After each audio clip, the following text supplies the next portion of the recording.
2009 থেকে 24 পর্যন্ত দিন রাত অক্লান্ত পরিশ্রম করে এই বাংলাদেশটাকে স্বাভাবিকভাবে উন্নত করেছি, উন্নয়নশীল দেশের মর্যাদায় নিয়ে এসে দিয়েছি, যেখানে আমাদের মহান নেতা জাতির পিতা বঙ্গবন্ধু শেখ মুজিবুর রহমান যার নেতৃত্বে আমরা স্বাধীনতা অর্জন করেছি। আমি তার প্রতি শ্রদ্ধা জানাই 30 লক্ষ শহীদের প্রতি, লাখো মা বোনের প্রতি। এই লাখো শহীদের রক্তের মধ্য দিয়ে যে স্বাধীনতা পেয়েছিলাম, এই স্বাধীনতাকে ব্যর্থ করে দেওয়ার জন্যই 15ই আগস্ট জাতির পিতাকে হত্যা করা হয়, 3রা নভেম্বর জাতীয় 4 নেতাকে হত্যা করা হয়। আমি তাদের আত্মার, যারা শাহাদাত বরণ করছে, সকলের আত্মার মাগফিরাত কামনা করে কথাই বলবো যে তারা চেয়েছিল আমাদের স্বাধীনতার সুফল যেন বাংলার মানুষের ঘরে না পৌঁছায়, এই স্বাধীনতা যেন ব্যর্থ হয়ে যায়। আমি আর আমার ছোট বোন বেঁচে গিয়েছিলাম, বিদেশে ছিলাম বলে। এরপর 81 সালে দেশে ফিরে আসার সুযোগ পাই। তারপর থেকে অক্লান্ত পরিশ্রম করেছি, গণতন্ত্র প্রতিষ্ঠা করেছি, মানুষের ভোটের অধিকার প্রতিষ্ঠা করেছি, এবং যেখানে মিলিটারি রুলার ছিল সেখান থেকে আমরা গণতন্ত্র নিয়ে এসে জনগণের ক্ষমতা জনগণের হাতে দিয়েছি এবং জনগণের আর্থসামাজিক উন্নতি করতে সক্ষম হয়েছে। আজকে পিতা মাত্র 3.5 বছরের মধ্যে একটা যুদ্ধ বিধ্বস্ত দেশকে স্বল্পোন্নত দেশের মর্যাদা এনে দিয়েছিলেন, জাতিসংঘ কর্তৃক স্বীকৃত। এরপর বাংলাদেশ তো এগোতে পারেনি। এরপর আওয়ামী লীগ সরকার আসার পরেই বাংলাদেশের উন্নতি হয়। আর বিশেষ করে 2009 সাল থেকে 2024 আমরা জাতির জন্মশতবার্ষিকী 2020-এ উদযাপন করেছি। 2021-এ আমরা স্বাধীনতা সুবর্ণ জয়ন্তী যখন উদযাপন করি, সেই সময় বাংলাদেশ গ্রাজুয়েশন হয় উন্নয়নশীল দেশে। আর দুর্ভাগ্যের বিষয় হলো যে 24-এ এসে যখন জনগণ আমাদের ভোট দিয়েছে, আমরা আবার সরকার গঠন করেছি এবং 26 সালের মধ্যে উন্নয়নশীল দেশ হিসেবে বাংলাদেশকে আমরা যে উন্নত করবো তার সব ব্যবস্থা আমরা নিয়েছিলাম, কিন্তু সেটা একটা গভীর চক্রান্ত করে নস্যাৎ করে দেওয়া হলো। এবং সেখানে টার্গেট তো 1 নম্বরে আমিই ছিলাম, আর সাথে সাথে কতগুলি মানুষকে হত্যা করলো। এবং নিরীহ এই যে ছাত্র ছাত্রী সহ সাধারণ মানুষ এবং আমার আওয়ামী লীগের তো প্রায় কয়েক নেতা কর্মীকে হত্যা করেছে পুলিশ যে কত হাজার হত্যা হয়েছে তার কোন তালিকায় বের করতে পারেনি। বলে মাত্র 45 জন না, আরো অনেক বেশি। এই ঢাকা শহরে একটা থানায় আগুন দিয়ে পোড়ানোর পরে সেখানে 19 জন মারা গেছে। সেই এনায়তপুরে সেখানে 15 জন। একটা মেয়ে যে ছিল প্রেগনেন্ট, একটা সিপাহি, সে হাত পা ধরছিল যে ভাই আমাকে মারেন না, আমার পেটে বাচ্চা, শোনে নাই, তাকে পিঠে মেরেছে। এইভাবে সারা বাংলাদেশে প্রায় 400-র উপরে থানা আগুন দিয়েছে। এই আগুনে অনেকে মারা গেছে। সবথেকে কষ্টের যে 32 নম্বর জাতির পিতার সেই স্মৃতি বিজড়িত জায়গা, যেটা আমরা জাদুঘর করছি, সেখানে যে আগুন দিয়েছে, একসাথে 9টা বাড়িতে আগুন লেগেছে। এমনকি ফ্রান্সের প্রেসিডেন্ট যেখানে গিয়েছিলেন দেখতে, সে বাড়িটা পুড়িয়ে দিয়েছে এবং ওখানে 4 জন মানুষ পুড়ে মারা গেছে। এভাবে সারা বাংলাদেশে অগ্নিসংযোগ, মানুষ হত্যা করা, এগুলি তারা করে দিয়েছে। এবং এটা আজকে স্পষ্ট যে এরা জঙ্গিদের সাথে হাত মিলিয়ে এই ইউনূস, যাকে সবচেয়ে বেশি সুবিধা আমি দিচ্ছি, গ্রামীণ ব্যাংকে 400 কোটি টাকা আমি দিয়েছিলাম যখন 96 সালে সরকারে ছিলাম, ব্যাংকটা বসে যাচ্ছিল। আমাকে বললো গরিব মানুষের সাহায্য হবে, গ্রামীণ ব্যাংক চলবে, টেলিফোন, সেই গ্রামীণ টেলিফোনও আমাদের দেওয়া। আর সমস্ত টাকা পয়সা নিজের জন্য ব্যয় করছে, একটাও মানুষের জন্য না। আর গরিবের রক্ত খাইছে এবং উচ্চ হারে সুদ নিয়ে সেই টাকা বিদেশে পাচার করে সে অর্থ সম্পদের মালিক হয়েছে। আর এরপরে সরকারকে উৎখাত করা। আমাদের অপরাধটা কি ছিল? দেশের মানুষকে দুবেলা খাবার ব্যবস্থা না, ওই রংপুর ওইসব এলাকার যেখানে দুর্ভিক্ষ, তো সেখানে মানুষ 3 বেলা 4 বেলাও খেতে পারতো। খাদ্য নিরাপত্তা দিছি, সাক্ষরতার হার 78.8 বৃদ্ধি করেছিলাম, চিকিৎসা সেবা 30 ঔষধ মানুষকে দিচ্ছি, রাস্তাঘাট, মূল সব কিছু উন্নত করে বাংলাদেশকে সারা বিশ্বের কাছে একটা মর্যাদাপূর্ণ করেছিলাম। মানুষের কাছে একটা বাংলাদেশ ছিল বিশ্বের বিস্ময় যে এত তাড়াতাড়ি একটা দেশ কিভাবে এত উন্নত হতে পারে। আমাকে অনেকেই বলতেন যে আপনার ম্যাজিকটা কি, আমি বলছিলাম যে ম্যাজিক আপা, বাংলাদেশের সাধারণ মানুষ এই কথা বলে ডক্টর ইউনূস কিছুই করে না দেশের জন্য, সে বাংলাদেশ থেকে টাকা নিয়ে বিদেশিদের সাহায্য করছে, এই চক্রান্ত, এটা বাংলার মানুষ, সাধারণ মানুষ বলে আপা। আচ্ছা আমি বলি, আজকে তোমরা দেখো এই ইউনূস যেভাবে চক্রান্ত করলো, আজকে তো এক এক করে বেরিয়ে যাচ্ছে। তারা আন্দোলনকারী দুই সমন্বয়ক, একজন কি বলছে, সে স্বীকার করছে, প্রকাশে বলছে যে পুলিশ খুন না হলে আর মেট্রো রেলে আগুন না দিলে নাকি তাদের বিপ্লব সফল হবে। ঠিক ঠিক, নিরীহ পুলিশদের হত্যা করছে, নিরীহ মানুষ হত্যা করেছে, আওয়ামী লীগের নেতা কর্মী হত্যা করেছে, ছাত্রদের হত্যা করেছে। আজকে যে আবু সাইদের হত্যাকাণ্ড নিয়ে একটা করে মানুষকে বিভ্রান্ত করলো। আমার প্রশ্ন, ও যদি তাৎক্ষণিকভাবে পুলিশের গুলিতে মারা যেয়ে থাকে, তাহলে 5 ঘন্টা পরে ওকে হাসপাতালে নিল কেন? কোথায় ছিল আবু সাইদ? কোথায় রেখেছিল তাকে? এটা ওরাই মারছে। হাসপাতালে তো তাকে ওরা নেয় নাই, কেন নেয় নাই?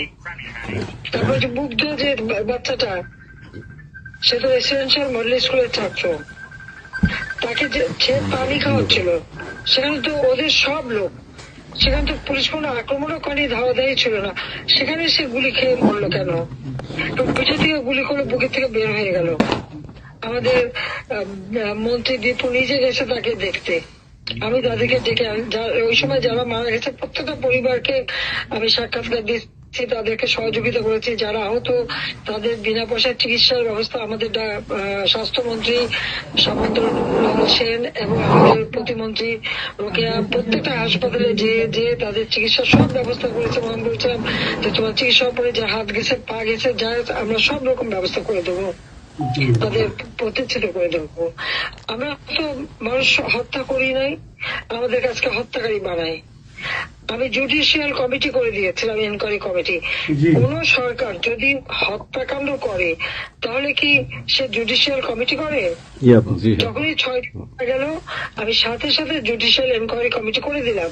তো আরো মানুষ মারা গেল, আমি 3 সদস্য বিশিষ্ট জুডিশিয়াল এনকোয়ারি কমিটি করলাম। কমিটি সেই এনকোয়ারি করা শুরু করলো, এমনকি রংপুরেও ভিজিট করলো, সব জায়গায় গেল। তার সেই এনকোয়ারি কিন্তু ইউনূস বন্ধ করে দিল। এবং শুধু কিছু, এখন 15 জুলাই থেকে এরপর 8 জুলাই আগস্ট পর্যন্ত যত হত্যাকাণ্ড, অগ্নিসংযোগ, যা কিছু হয়েছে সব তারা মাফ করে দিয়ে দায় মুক্তি দিল। দায় মুক্তিটা কখন দেয়? যারা অপরাধ করে এবং যাদের দায়বদ্ধতা থাকে তাদের দায় মুক্তি দেয়। তাদেরকে কোনো বিচার করা যাবে না, তাদের মধ্যে মামলা করা যাবে না। কেন?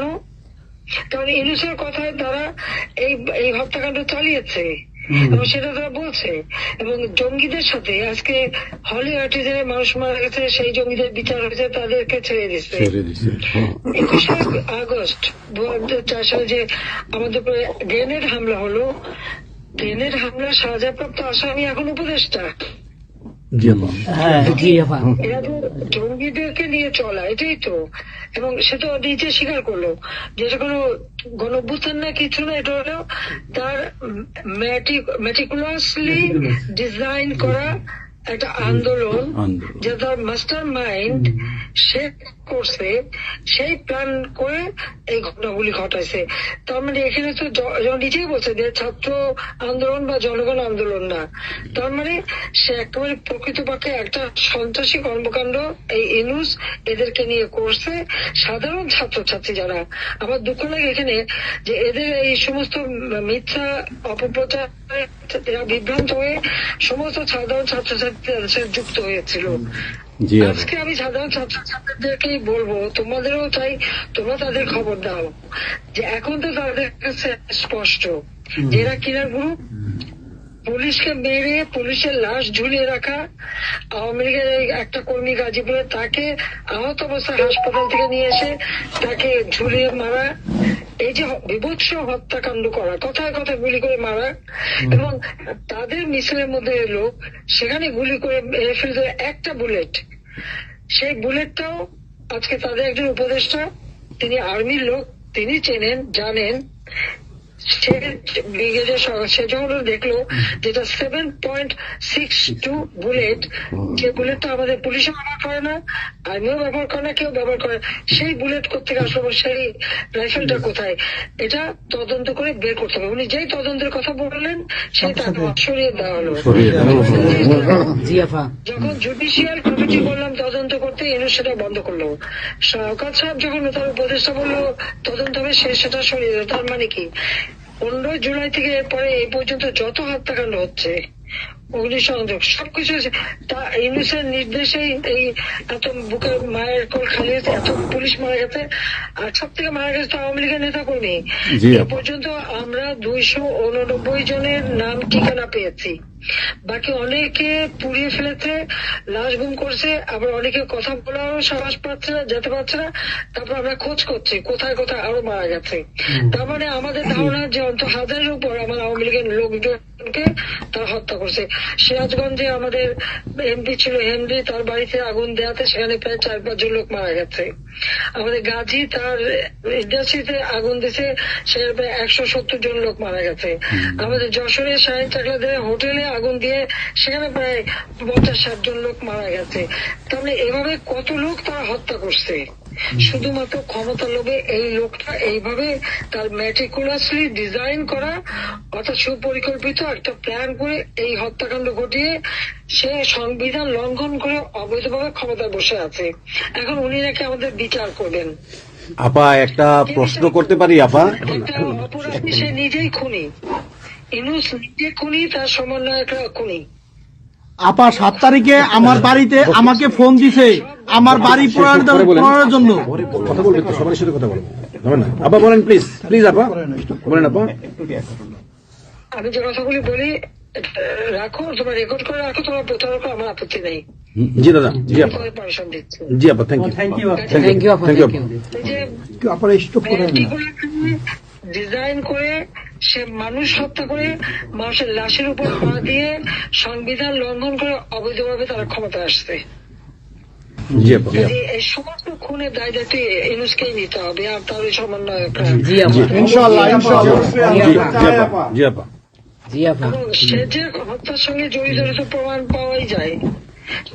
সে যত জঙ্গিদেরকে ছেড়ে দিল, হলি আর্টিস্টদের মতো ঘটনা ঘটলো, তাকে 21 আগস্ট গ্রেনেড হামলায় আসামি, তাকে এবং অন্য যত জঙ্গি ছিল সবাইকে সে মুক্তি দিয়ে দিয়েছে। কারণ এই জঙ্গিদের সাথে তার একটা যুক্ত ছিল, তার একটা সংযোগ ছিল। কাজে বাংলাদেশটাকে সে একটা জঙ্গির দেশ হিসেবে পরিণত করতেছে। আজকে সাধারণ মানুষের অবস্থাটা কি দেখো, সাধারণ মানুষ আজকে খেতে পায় না, পড়তে পারে না, আমি সব দিয়ে আসতে। মানুষ তো এখন বলে যে আগের সরকারই ভালো ছিল, শেখ হাসিনার সরকারই ভালো ছিল। জি আপা, 8,97,000 কোটি টাকার বাজেট, কয়লা কেনা, এলএনজি কেনা, ডিজেল পেট্রোল কেনা, খাবার সবকিছু ব্যবস্থা করা, সারের জন্য সার কেনার সব ব্যবস্থা করে আসছে। যে এলএনজি আমার সময় যখন বাজারে 10 টাকা, আমরা সেটা 9.93 দামে কিনলাম। সেই 9 টাকা 9 পয়েন্টের যেটা কিনা সে 14 তোমার 5 একটা, আর 14.65 এই দামে কিনলো। ডাবল দামে সে কিনতে গেল কিসের জন্য? এখন তো বাজারের দাম আরো কমছে। জি, শেয়ার মার্কেটে টাকা উধাও, ব্যাংকে টাকা নাই, ব্যাংকের টাকা উধাও, গেল কোথায়? আমেরিকা। 20 লক্ষ মেট্রিক টন খাদ্য আমি রেখে আসছি। 1 কোটি পরিবারের জন্য টিসিবির কার্ড দিছি, মাত্র 30 টাকা কেজিতে তারা চাল কিনতে পারবে এবং ডাল, তেল, গম কিনতে পারবে। সেই ব্যবস্থা করে আসতে হবে সস্তায়। 43 লক্ষ মানুষকে বাদ দিছে সেখান থেকে। কেন বাদ দিল? আওয়ামী লীগের সরকার করছে। বাদ দিতে আওয়ামী লীগের। তার মানে তুমি আরেকটা যে সে করো, 43 লক্ষ আওয়ামী লীগ পেল, তখন তো 1 কোটি ছিল, বাকি তো অন্য দলের। আওয়ামী লীগ তো দল দেখে নাই, আওয়ামী লীগ দেখছে যারাই আবেদন করছে তাদেরই দিয়েছে, সে যে দলমত নির্বিশেষে সবার জন্য। আওয়ামী লীগ মানুষের জন্য করে, এটা আওয়ামী লীগ সরকার করছে এর জন্য আপা। ছাত্রদেরকে সে তারা বিভ্রান্ত করছে। এখন সাধারণ ছাত্রছাত্রীরা যারা এই বিভ্রান্ত এই খুনিদের সাথে যুক্ত ছিল, আমি তাদেরকে বলবো তাদের গার্জিয়ানটাকেও আবেদন করছিলাম, যারা বুঝতে পারছেন না যে কি হচ্ছে, আপনাদের বাচ্চাদের আসতে দিন। তারা দিচ্ছে বাচ্চাদের আসতে। অনেকে তো আপনাদের হারালো, তখন যদি আমার কথাটা শুনতো তো হারাতে হতো না। আজকে তারা নিশ্চয় উপলব্ধি করতে পারছে। সেখানে আমি বলবো যে এখন যারা এই সাধারণ ছাত্রছাত্রী আবুজাদের সঙ্গে যুক্ত হয়েছিল তাদের প্রতি আমাদের কোনো ক্ষোভ নেই, কিচ্ছু নেই, বরং তারা লেখাপড়া করতে আমরা সেটা চাই। কিন্তু আমার কথাটা হচ্ছে, আমাদের ছাত্রলীগ করাটা কি অপরাধ? আওয়ামী লীগের সন্তান হচ্ছে তার জন্য কি অপরাধ? তাদের পরীক্ষা দিতে দেবে না, ভাইবা দিতে দেবে না, ইউনিভার্সিটিতে যেতে দেবে না, স্কুলে যেতে দেবে না, কলেজে যেতে দেবে না। What is this? আর এই ছেলে পেলেদেরকে কিভাবে বেয়াদব বানিয়েছে? স্কুলের প্রিন্সিপাল, টিচার তাদেরকে তার জুতোর মালা পরায়, গাছের সাথে বাঁধে, তাদেরকে দিয়ে রিজাইন করায়। লাঠি সোটা নিয়ে জীবন, আমি জানি পৃথিবীতে কোনো দেশে এই ঘটনা ঘটছে কিনা। চিফ জাস্টিস তার বাড়ি হামলা, চিফ জাস্টিসের হামলা। যাদের আত্মসম্মান বোধ আছে তারা থাকে না, উনি সাথে সাথে রিজাইন করে দিছে। এবং কতজন মানে জজ তাদেরকে দেশবাসী ঢুকতে দেবে না, তাদের রিজাইন করার জন্য চাপ দিছে। রিজাইন করে না থেকে তাদেরকে কোন কোর্ট দিতে না, তাদেরকে বাতিল করে দিয়েছে। ইলেকশন কমিশনকে বাতিল, আমাদের মানবাধিকার কমিশনকে বাতিল, আমাদের পাবলিক সার্ভিস কমিশন বাতিল। চাকরি দিতে পারছে না, চাকরি দিতে পারছে না। পাবলিক সার্ভিস কমিশন অচল করে দিয়েছে। এই ছেলেপেলেরা যাবে কোথায়? আজকে তারা কাজ করার সুযোগ নেই। একের পর এক ইন্ডাস্ট্রি বন্ধ, আগুন দিয়ে পুড়িয়ে দিয়েছে ইন্ডাস্ট্রি অথবা বন্ধ করে দিচ্ছে। ব্যবসায়ীরা টাকা আনতে পারে না, যারা খাবার আমদানি করতে তাদের দিচ্ছে না, বিদেশে যেতে দিচ্ছে তাদেরকে হ্যারাস করা হচ্ছে। মানে এদের অত্যাচারে সারা দেশ জর্জরিত। এদের কৃষক, শ্রমিক, কত শ্রমিক বেকার হয়ে গেছে। শ্রমিক আন্দোলন করছে, সাথে সাথে গুলি করে দুজনকে মেরে ফেললো গার্মেন্টস শ্রমিক। তোমার চাকরির বয়স নিয়ে আন্দোলন করে যমুনার সামনে যাওয়ার সাথে গুলি করলে একজন মারা গেল, তাদেরকে পিটায় তাদেরকে উঠাই দিল। ওই 7ই জুলাই থেকে এই ছাত্ররা যখন আন্দোলন করে 14 জুলাই পর্যন্ত এই অগ্নিসংযোগ এগুলি না হওয়া পর্যন্ত কারো গায়ে একটা টোকাও পড়েনি। ইচ্ছা মতো সব আসছে বসছে, আমরা তো কিচ্ছু করতে দেয়নি।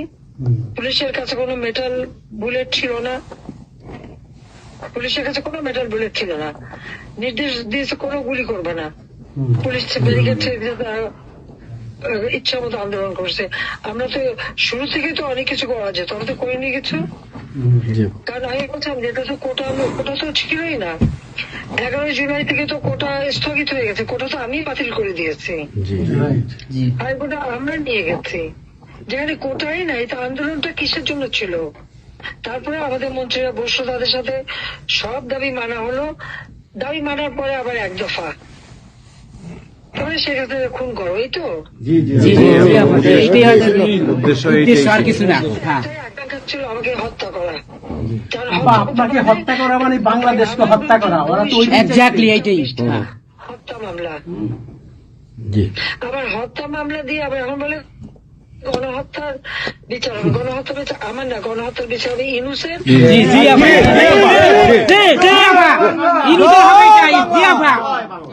ইনশাআল্লাহ হইবে একদিন, ইনশাআল্লাহ হবে, ইনশাআল্লাহ।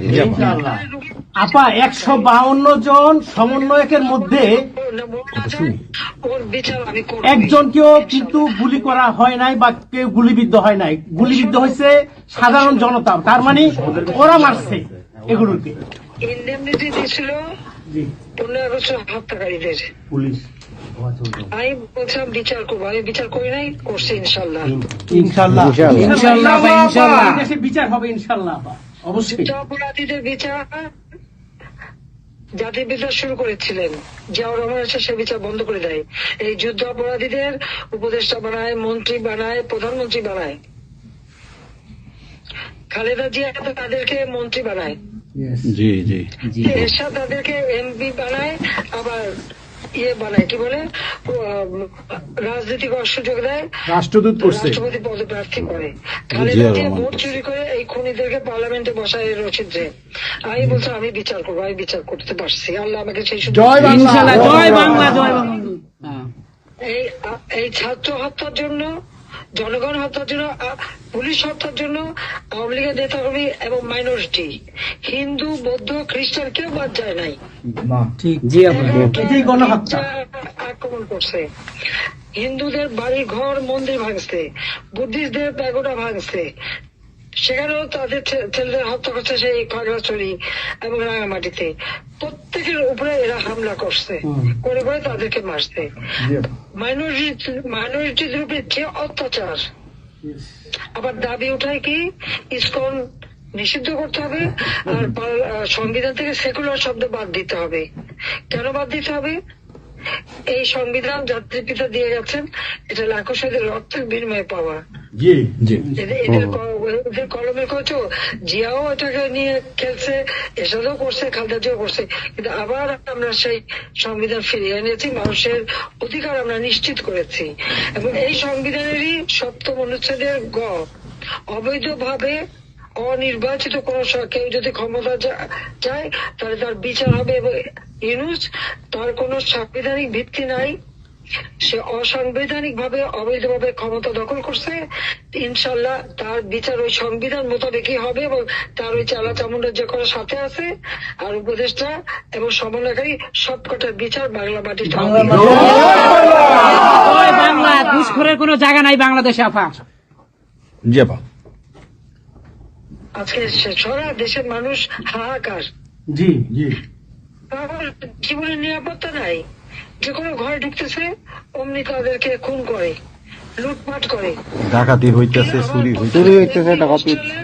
এই ছাত্র নামদারিরা এমপি হোস্টেলে যে সব তালা ভাঙছে, সব লুট করছে, মন্ত্রীদের বাড়িতে তালা ভাঙছে, লুট করছে, আমাদের প্রত্যেকের গণভবন থেকে শুরু করে সবই তো লুট করছে।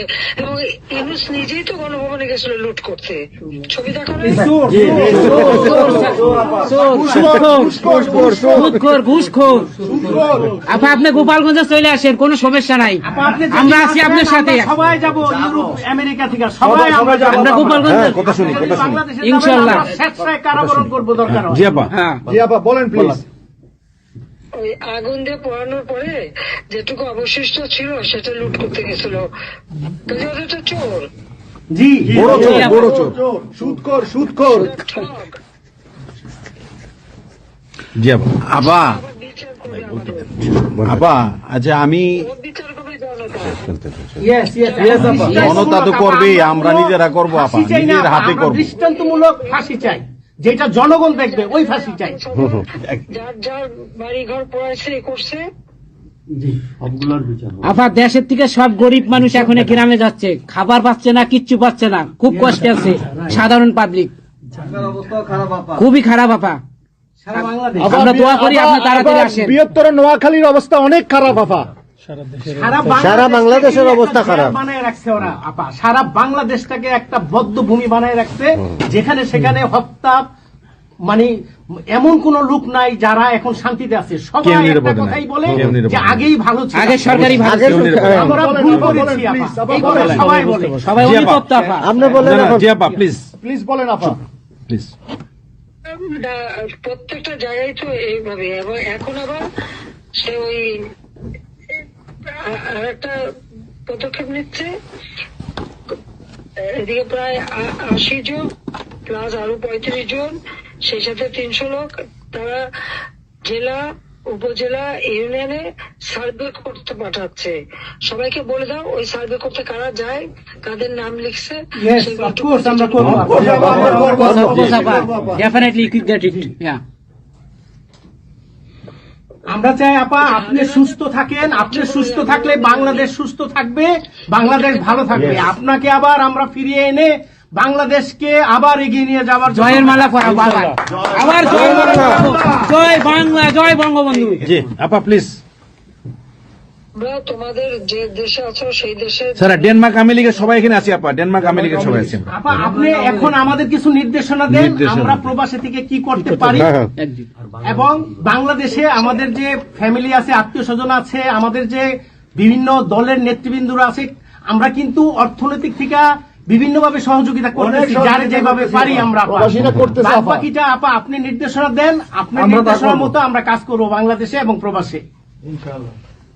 তোমাদের যেটা করতে হবে একটা হচ্ছে তোমরা যে দেশে আছো সেই দেশের আইন কানুন মেনে ওখানকার যারা নির্বাচিত প্রতিনিধি বা সরকার বা যে বিভিন্ন মানবাধিকার সংস্থা, তারপরে 165 জন সাংবাদিকের চাকরি নাই, তাদের অ্যাক্রেডিটেশন কার্ড বাতিল করে দিছে। 106 জন সাংবাদিকের বিরুদ্ধে হত্যা মামলা দিছে এবং আমাদের কতজনকে গ্রেপ্তার করে জেলে ঢুকাইছে, মানবিক জীবন যাপন করছে। সাংস্কৃতিক কাজ করতে পারে না, ব্যান্ড কোন অনুষ্ঠান করতে পারে না, পাকিস্তান থেকে ব্যান্ড শো এনে করায়, অথচ আমাদের দেশে ব্যান্ড শো যারা তারা এখন কাজ পায় না। এরা আবার এদের সাথেই ছিল, তারাও লাল রং লাগাইছিল, এখন আর তাদের পাত্তা নাই, তারাও কাজ পায় না।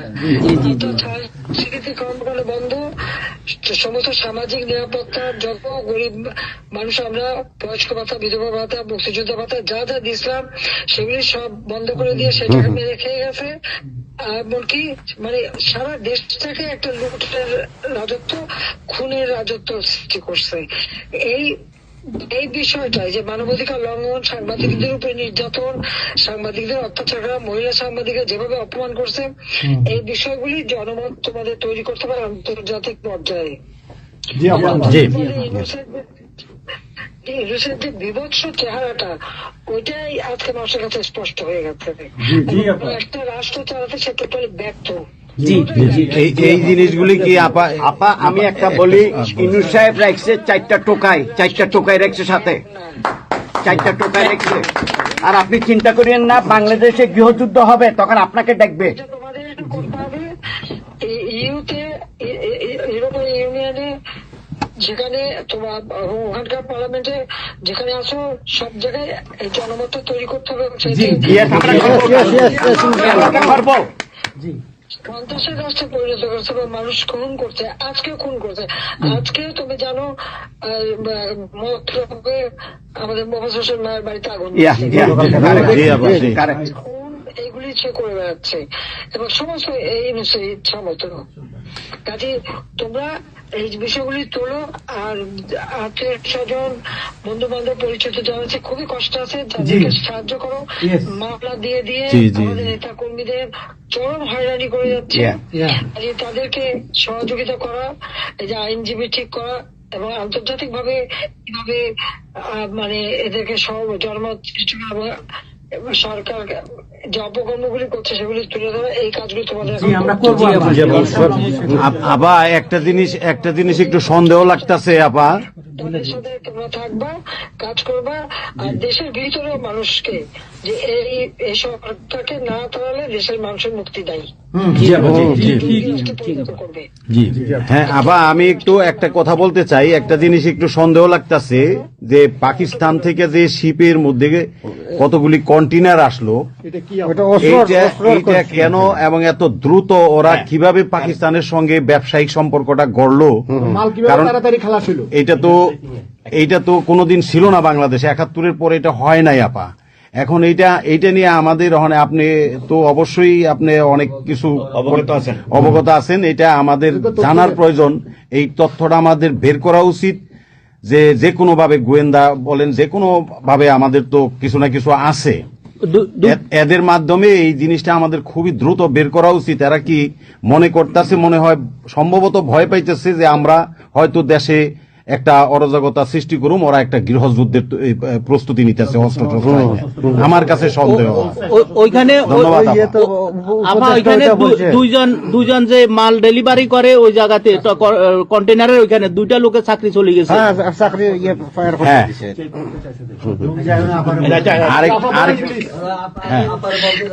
দেখতে চাইছে, স্ক্যান করতে চাইছে, দেয় নাই।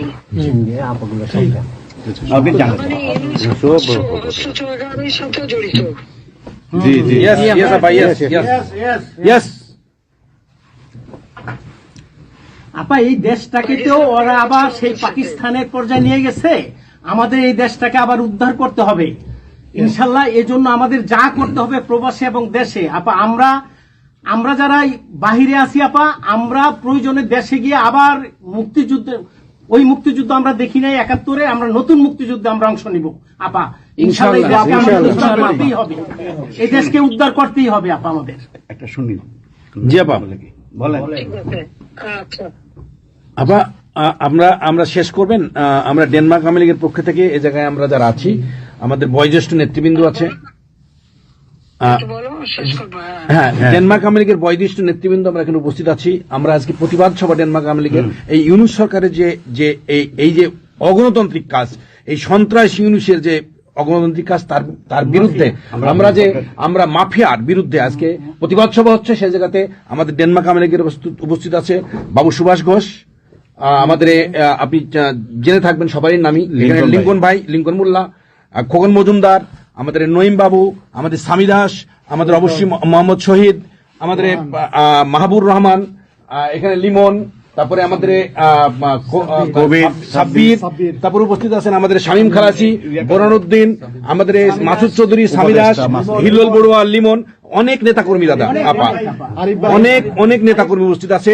আমরা আপনার জন্য আজকে দোয়া করব, দুহাত তুলে আপনার দীর্ঘায়িত কামনা করছি। আগামীতে আপনাকে সুস্থ থাকতে হবে, আপনার মাধ্যমেই বাংলাদেশকে আমরা ঘুরে দাঁড়াবে। যেমনি ভাবে আমরা 1981 সালে আপনি সেই বাংলাদেশের হাল ধরেছিলেন, বাংলাদেশের মানুষের গণতন্ত্র, বাংলাদেশের মানুষের মুখে হাসি ফুটে নিয়ে আসছিলেন, আপনার মাধ্যমে আমরা ইনশাল্লাহ ওই দিনে আগামীতে ওই দিন ফিরে আনবো।